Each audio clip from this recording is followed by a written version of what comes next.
এক ছেলে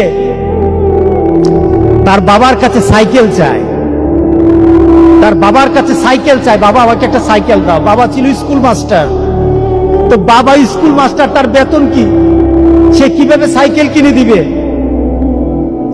কিনে দেয় না। ছেলেও নাসুর বান্দা, সাইকেল চাই কিনে দেয় না, সাইকেল চাই কিনে দেয় না। একবার ছেলে বাবাকে বলল, বাবা আমাকে সাইকেলটা কিনে দাও না। বাবা রাগ করলেন, রাগ কিয়ে বললেন, আরেকবার সাইকেল চাইবি তাহলে পিটাম, তুই আমাকে বিরক্ত করতেছিস। কি বলেন, আমরা বিরক্ত হই না মাঝে মাঝে? সন্তান যদি বেশি আমার ক্ষমতার বাইরে যদি সন্তান কিছু চায় তাহলে আমরা বিরক্ত হয়ে যাই। আরেকবার চাইবি তো পিটা দেবো, তাহলে মাইক দেবো, তো তুই আমাকে বিরক্ত করতেছিস।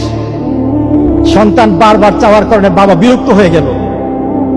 সন্তান কিন্তু রাসূল বন্ধু, সন্তান বাবার দিকে তাকিয়ে করুণ সুরে কাঁদতে কাঁদতে বলো, বাবা তুমি কি মারবা? তুমি ছাড়া আমি কার কাছে চাইবো বলো? তুমি ছাড়া তো আমার আর চাওয়ার জায়গা নাই।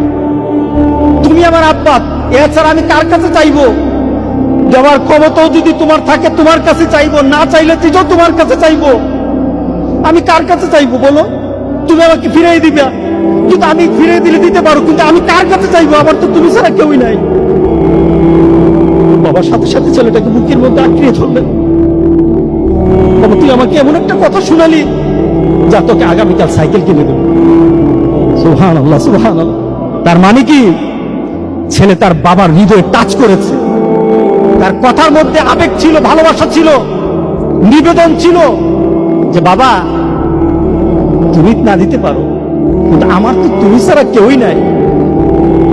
তুমি না বল আমাকে ফিরিয়ে দিতে পারো, কিন্তু আমার চাওয়ার জায়গা তোমার ছাড়া আর তো কেউই নাই, আমি তোমার কাছেই তো চাইবো।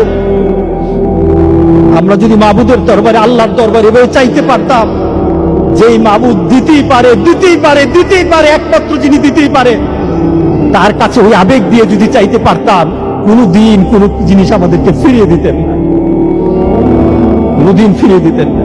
আমরা চাইতেই পারি না, আমরা ওইভাবে আল্লাহর দরবারে চাচ্ছি না।